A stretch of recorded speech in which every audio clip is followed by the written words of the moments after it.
শেষে এলো খুশির ঈদ। বিসমিল্লাহির রহমানির রহিম। পবিত্র মাহে রমজানের শেষে আগামীকাল ঈদ উল ফিতর। পবিত্র ঈদ উল ফিতর উপলক্ষে শাহজাদপুর উপজেলার সর্বস্তরের জনসাধারণ সহ দেশ এবং দেশের বাইরে যারা অবস্থান করছেন তাদের প্রত্যেককে শাহজাদপুর উপজেলা বিএনপির পক্ষ থেকে এবং আমার ব্যক্তিগত পক্ষ থেকে শুভেচ্ছা জানাচ্ছি এবং ঈদ মোবারক।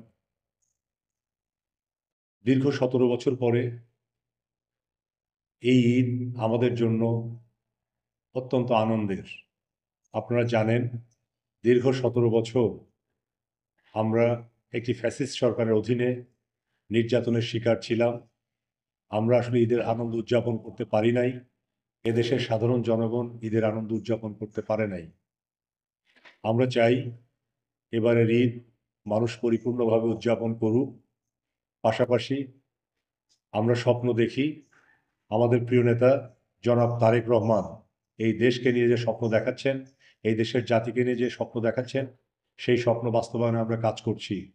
আমরা চাই এই দেশে গণতন্ত্র থাকুক, ন্যায় বিচার থাকুক, একটি মানবিক বাংলাদেশ হোক।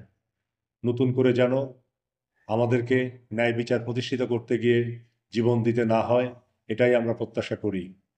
পাশাপাশি পবিত্র ঈদ উল ফিতর উপলক্ষে আমরা দেশবাসীর কাছে দোয়া চাই আমাদের প্রিয় নেত্রী, গণতন্ত্রের নেত্রী, দেশনেত্রী বেগম খালেদা জিয়ার জন্য।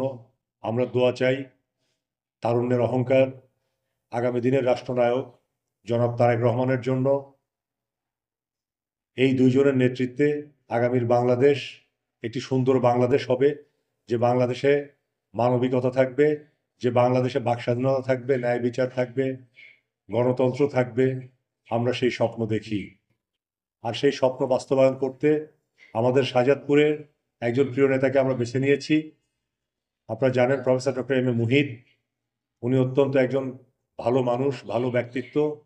তাকে সামনে রেখে এই শাহজাদপুরে আমরা উন্নয়ন করতে চাই, একটি আধুনিক শাহজাদপুর, একটি মানবিক শাহজাদপুর, যে শাহজাদপুর শিক্ষার নগরী হবে। আমরা সেরকমটাই করতে চাই। আজকের দিনে এটাই আমরা প্রত্যাশা করি। সবাইকে ধন্যবাদ জানাই। আবারও সবাইকে পবিত্র ঈদ উল ফিতরের শুভেচ্ছা। ঈদ মোবারক। শহীদ যে অমর হোক। দেশনেত্রী বেগম খালেদা জিন্দাবাদ। তারুণ্যের অহংকার তারেক রহমান জিন্দাবাদ। আসসালামু আলাইকুম।